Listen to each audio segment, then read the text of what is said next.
Welcome to Pratap classes. दोस्तों, Pratap classes की YouTube channel पर आपका स्वागत है। तो आज हम एक नए टॉपिक और एक नई सीरीज़ की शुरुआत करने जा रहे हैं और इसमें हम चर्चा करेंगे वर्ल्ड ज्योग्राफी की क्लास। और इसमें हम आज हमारा टॉपिक रहेगा सौर मंडल, वर्ल्ड ज्योग्राफी की क्लास। और जो भी विद्यार्थी video mains exam, REET, PTI, second grade, lab assistant की तैयारी कर रहा है तो उसके लिए बहुत ही महत्वपूर्ण क्लास मैंने टॉप एमसीक्यू की स्टार्ट कर दी है, टॉप 50 क्वेश्चनों की। क्योंकि बहुत से विद्यार्थियों की डिमांड थी कि सर वर्ल्ड ज्योग्राफी की क्लास स्टार्ट करो। तो पहला टॉपिक आज का हमारा रहेगा सौर मंडल। मोस्ट इंपॉर्टेंट क्वेश्चन मैं लेकर आया हूँ। तो एक दिन आपको छोड़कर अब मिलेगी मेरी राजस्थान जीके की क्लास टॉप 50 क्वेश्चनों की, और एक दिन आपको मिलेगी मेरी वर्ल्ड ज्योग्राफी की क्लास। टॉपिक वाइज आपको मिलती रहेगी और क्वेश्चन आपका इससे बाहर नहीं जाएगा। बड़े ही शानदार क्वेश्चन लेकर आया हूँ। तो जल्दी से सारे विद्यार्थी वीडियो को लाइक और शेयर कर देना। और जो भी विद्यार्थी हमारे इस चैनल पर नहीं है तो चैनल को सब्सक्राइब कर लें और इसके पास लगे बेल आइकन का घंटा दबा लें ताकि हम जैसे वीडियो अपलोड करें उसका नोटिफिकेशन आप तक पहुँच जाएगा। स्टार्ट करते हैं आज हमारा वर्ल्ड ज्योग्राफी की क्लास। पहला टॉपिक है आज का हमारा सौर मंडल। तो देखिए पहला क्वेश्चन, और जितने भी विद्यार्थी मेरे साथ लाइव जुड़े हुए हैं लाइक शेयर कर देना और साथ साथ मुझे लाइव कमेंट बॉक्स में जवाब भी देना है। तो पहला क्वेश्चन देखिए, सौर प्रणाली की खोज किसने की थी? सौर प्रणाली की खोज किसने की थी? गैलीलियो, ज़ेलबर्ग, कोपरनिकस, केपलर।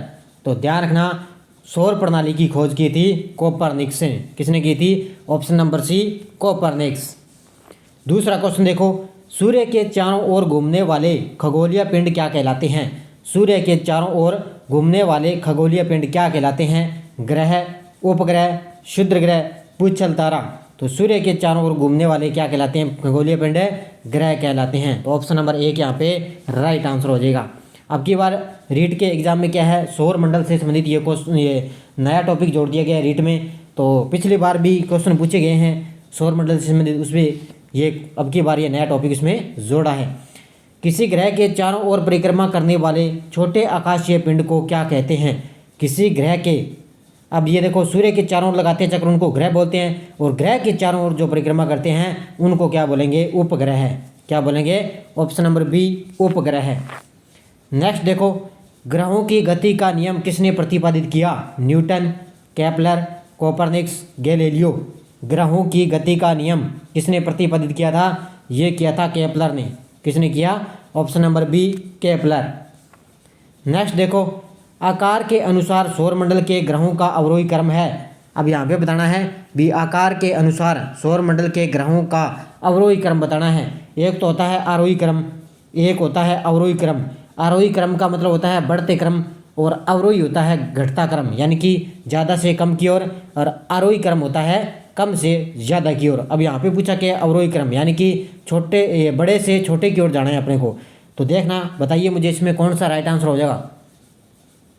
तो ध्यान रखना, सबसे पहला आएगा बृहस्पति, फिर शनि, फिर अरुण, फिर वरुण, फिर पृथ्वी, फिर शुक्र, फिर मंगल और फिर बुध। ये क्रम वाइज इसका राइट आंसर हो जाए। तो ऑप्शन नंबर एक यहाँ पे राइट आंसर है। सबसे बड़ा बृहस्पति, शनि, अरुण, वरुण, पृथ्वी, शुक्र, मंगल और बुध। तो इनका सौरमंडल के ग्रहों का ये अवरोही क्रम है।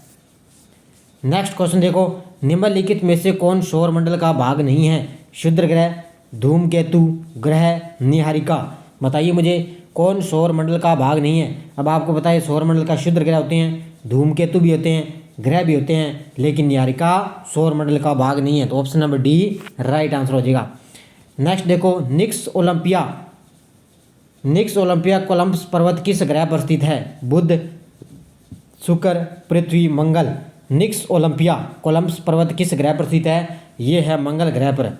किस ग्रह पर है? ऑप्शन नंबर डी मंगल ग्रह इसका राइट आंसर हो जाएगा। नेक्स्ट देखो, निम्नलिखित में से कौन एक पार्थिव ग्रह नहीं है? कौन सा एक पार्थिव ग्रह नहीं है? बुध, शुक्र, मंगल, शनि। तो बताइए मुझे कौन सा एक पार्थिव ग्रह नहीं है? तो कौन सा नहीं है? ध्यान रखना, शनि। कौन सा नहीं है? ऑप्शन नंबर डी यहाँ पे राइट आंसर दिया।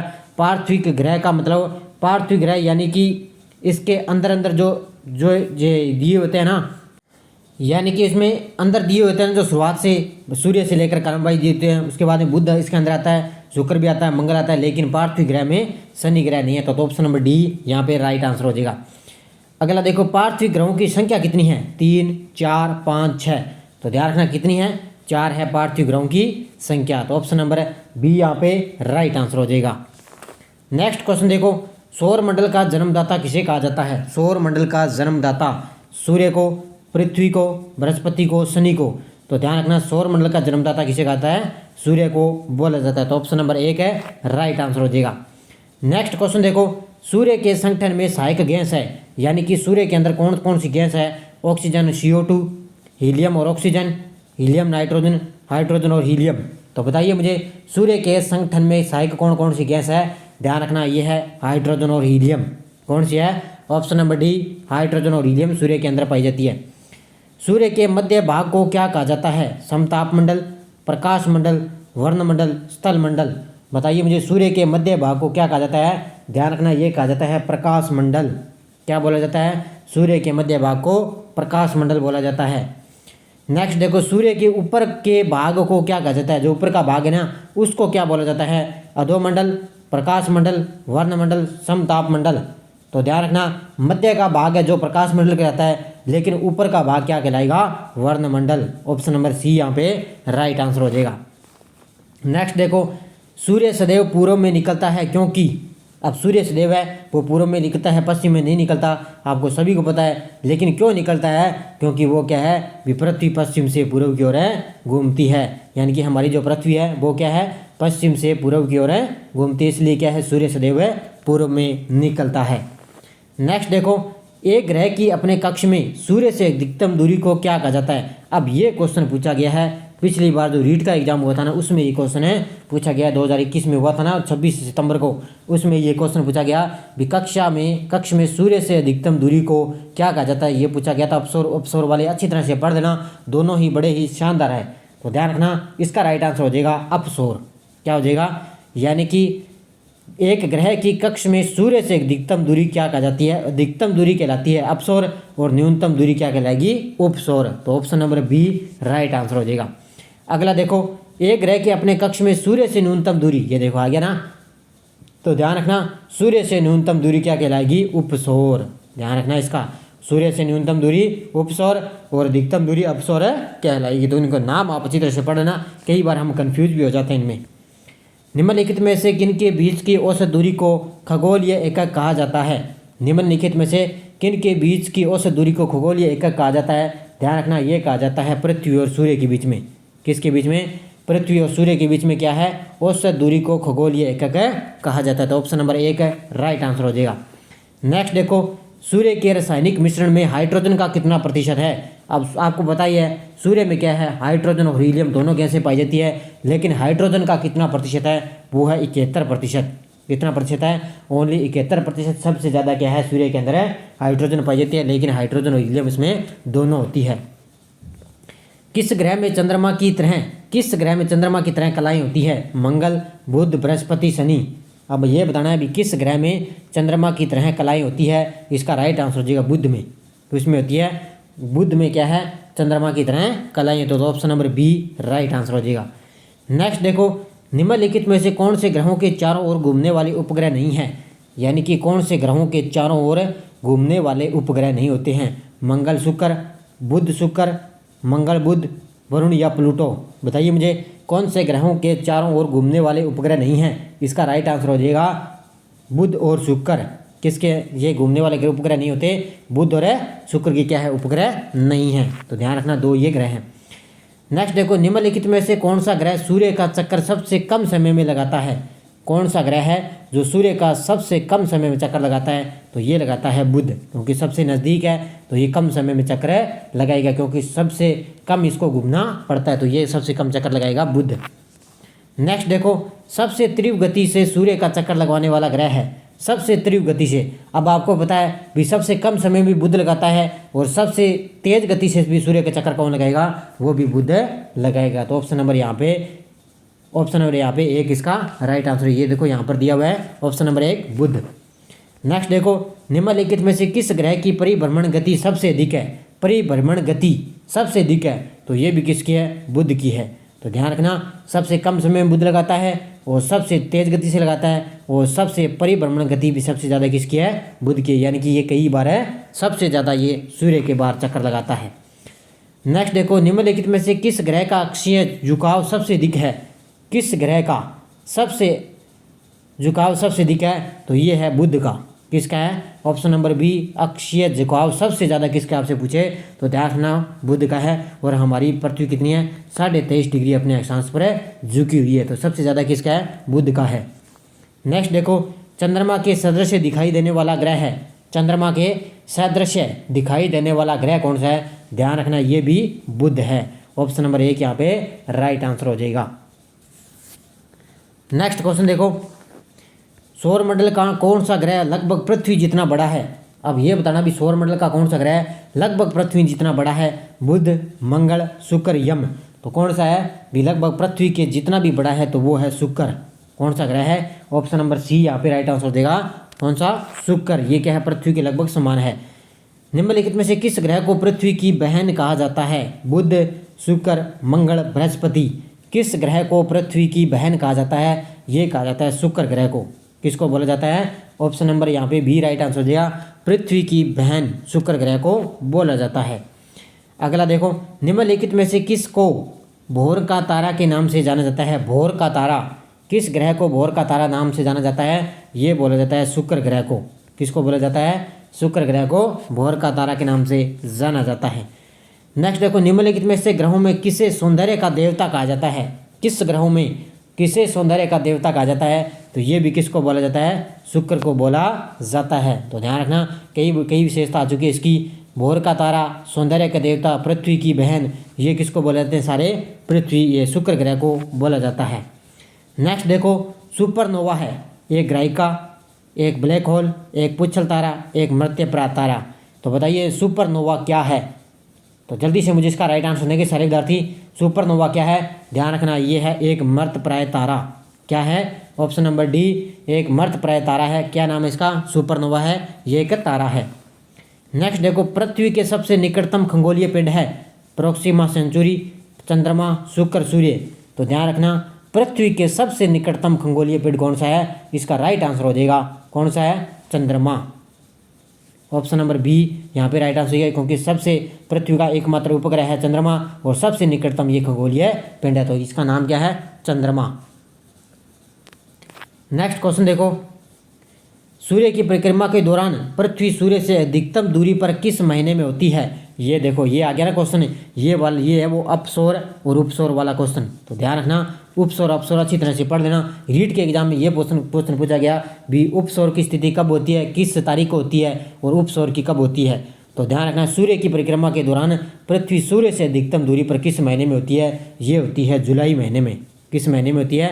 सबसे अधिकतम दूरी पर जुलाई महीने में, और न्यूनतम दूरी पर होती है किस महीने में? न्यूनतम दूरी पर होती है ये जनवरी महीने में। किस महीने में? जनवरी महीने में होती है। अब जुलाई में कौन सी अधिकतम दूरी पर क्या कहलाता है? मैंने आपसे पूछा था, तो वो कहलाता है अपसौर।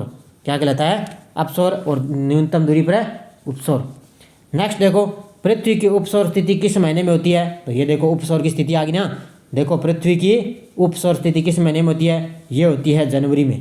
किस में होती है? जनवरी में उपसौर की स्थिति होती है। Option number B right answer हो जाएगा। नेक्स्ट देखो, तारे पूर्व से पश्चिम में किस कारण ज़्यादा दिखते हैं? तारे पूर्व से पश्चिम में किस कारण ज़्यादा दिखते हैं? पूरा ब्रह्मांड पूर्व से पश्चिम की ओर घूम रहा है, पृथ्वी सूर्य की परिक्रमा कर रही है, पृथ्वी पूर्व से पश्चिम की ओर घूम रही है, पृथ्वी पश्चिम से पूर्व की ओर घूम रही है। तो बताइए मुझे तारे पूर्व से पश्चिम में किस कारण ज़्यादा दिखते हैं? ध्यान रखना इसका राइट आंसर हो जाएगा पृथ्वी क्या है? पश्चिम से पूर्व की ओर घूम रही है। Option number D right answer हो जाएगा। आकार की दृष्टि से सौरमंडल में पृथ्वी का कौन सा स्थान है? तीसरा, चौथा, पांचवा, छठा। आकार की दृष्टि से सौरमंडल में पृथ्वी का कौन सा स्थान है? ध्यान रखना वो है पांचवा स्थान। कौन सा स्थान है? आकार की दृष्टि से सौरमंडल में पृथ्वी का कौन सा स्थान है? पांचवा स्थान है। नेक्स्ट देखो, निम्नलिखित में से कौन सा तारा पृथ्वी के सर्वाधिक समीप है? ध्रुव तारा, अल्फा सेंचुरी, सूर्य, लुब्धक। कौन सा तारा पृथ्वी के सर्वाधिक नज़दीक है, यानी कि सर्वाधिक समीप कौन सा तारा है? तो ध्यान रखना कौन सा हो जाएगा? सूर्य, क्योंकि सूर्य भी एक तारा है और ये सर्वाधिक पृथ्वी के नज़दीक तारा है। यह किसने सर्वप्रथम प्रतिपादित किया कि सूर्य हमारे सौरमंडल का केंद्र है और पृथ्वी उसकी परिक्रमा करती है? Newton, Galileo, Panini, Copernicus. यानी कि किस विद्वान ने ये कहा था कि सूर्य हमारे सौरमंडल का केंद्र है और पृथ्वी उसकी परिक्रमा करती है। तो बताइए मुझे इसका राइट आंसर सारे विद्यार्थी। तो ध्यान रखना, ये किसने कहा था? कोपरनिकस ने। किसने कहा था? और सौर प्रणाली की खोज किसने की थी भी? कोपरनिकस ने की थी। तो option number D right answer हो जाएगा। नेक्स्ट देखो, जब दिन रात की अवधि बराबर होती है तो सूर्य की किरणें सीधी पड़ती है। तो ये कई बार आपने पढ़ा ही है, एक्साक्स देशांतर। तो ध्यान रखना, जब दिन रात की अवधि बराबर होती है तो सूर्य की सीधी किरणें कहाँ पर पड़ेगी? तो ध्यान रखना, ये पड़ेगी भूमध्य रेखा पर। कहाँ पर पड़ेगी? ऑप्शन नंबर बी भूमध्य रेखा पर पड़ेगी। नेक्स्ट देखो, लाल रंग का दिखाई देने वाला ग्रह है शुक्र, शनि, मंगल, वरुण। लाल रंग का ग्रह दिखाई देने वाला कौन सा ग्रह है? बताइए मुझे। तो ध्यान रखना, कौन सा है? मंगल। मंगल ग्रह क्या है? लाल रंग का दिखाई देने वाला ग्रह है। नेक्स्ट क्वेश्चन देखो, सौर मंडल का सबसे छोटा उपग्रह कौन सा है? सौर मंडल का सबसे छोटा उपग्रह फोबोस, डिमोस, ये किसके हैं? मंगल के ग्रह हैं। लेडा, फार्डिलिया। तो बताइए मुझे, सौर मंडल का सबसे छोटा ग्रह कौन सा है? तो ध्यान रखना, वो कौन सा है? डिमोस। ऑप्शन नंबर बी यहाँ पे राइट आंसर है। ये क्या है? सौर मंडल का सबसे छोटा ग्रह है। नेक्स्ट देखो, बृहस्पति ग्रह पर लाल धब्बे किस संकेत के सूचक हैं? गैस के, तरल पदार्थ, अशांत बादल, भूमि। बृहस्पति ग्रह है ना, उस पर लाल धब्बे किस संकेत के सूचक हैं? ध्यान रखना, ये हैं अशांत बादल के। किसके हैं? Option number C right answer हो जाएगा इसका। अशांत बादल के संकेत के सूचक हैं बृहस्पति ग्रह पर। नेक्स्ट देखो, संयुक्त राज्य अमेरिका ने किस ग्रह की खोज के लिए गैलीलियो नामक अंतरिक्ष यान भेजा था? संयुक्त राज्य अमेरिका ने किस ग्रह की खोज के लिए गैलीलियो नामक अंतरिक्ष यान भेजा? मंगल, बृहस्पति, नेपच्यून, शनि। तो ध्यान रखना, किस ग्रह के लिए? बृहस्पति ग्रह के लिए। ऑप्शन नंबर बी इसका राइट आंसर हो जाएगा। नेक्स्ट देखो, मैगेलन अभियान किस ग्रह से संबंधित है? मंगल, शनि, बृहस्पति, शुक्र। मैगेलन अभियान किस ग्रह से संबंधित है? तो बताइए मुझे इसका राइट आंसर। मैगेलन अभियान, तो ये किससे है? बृहस्पति ग्रह से। ऑप्शन नंबर सी यहाँ पे राइट आंसर हो जाएगा। अगला क्वेश्चन देखो, शनि ग्रह को सर्वप्रथम किस खगोल शास्त्री ने देखा था? Galileo, Copernicus, Ptolemy, Kepler. शनि ग्रह को सर्वप्रथम किस खगोल शास्त्री ने देखा था? तो ध्यान रखना, शनि ग्रह को किसने देखा था? ये देखा था गैलीलियो ने। किसने देखा था? ऑप्शन नंबर एक यहाँ पे राइट आंसर हो जाएगा। नेक्स्ट देखो, पृथ्वी का एकमात्र उपग्रह है चंद्रमा, टाइटन, डिमोस, लाइपेटस। तो पृथ्वी का, ये तो सभी को पता ही है, पृथ्वी का एकमात्र ग्रह कौन सा है? उपग्रह है चंद्रमा। ऑप्शन नंबर एक है राइट आंसर हो जाएगा।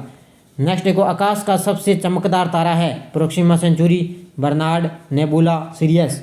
आकाश का सबसे चमकदार तारा कौन सा है? ध्यान रखना, ये है सीरियस। ऑप्शन नंबर डी यहाँ पे राइट आंसर हो जाएगा।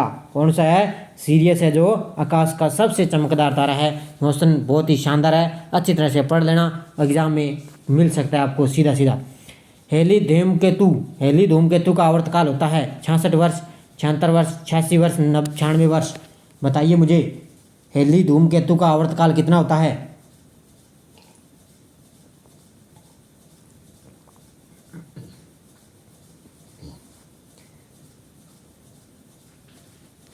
तो ध्यान रखना, कितना होता है? 76 वर्ष होता है। तो ऑप्शन नंबर बी इसका राइट आंसर हो जाएगा। नेक्स्ट देखो, बृहस्पति और मंगल और बृहस्पति ग्रहों के मध्य सूर्य की परिक्रमा करने वाले खगोलीय पिंड को क्या कहते हैं? यानी कि मंगल एवं बृहस्पति के ग्रहों के मध्य जो सूर्य की परिक्रमा करते हैं उन ग्रहों को क्या बोला जाता है? ये बोला जाता है क्षुद्र ग्रह।